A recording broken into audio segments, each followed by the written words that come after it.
மாதிரி ஏதாவது ஃபைட் இருக்காங்க?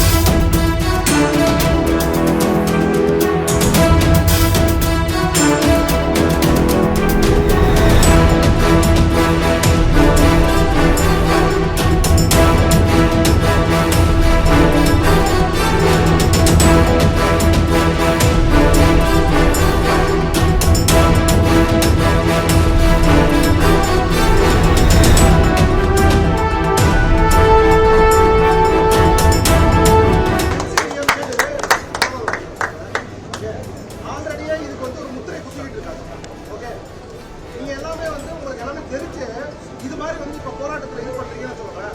அப்ப என்ன நீங்க முன்வைக்க வச்சீங்க? ஆமா நாங்க தான் பின்னாடி நிக்கிறோம்ன்ற மாதிரி ஏதாவது ப்ரோ இது கட்சியே இல்ல, இது ஒரு மொமெண்டோ.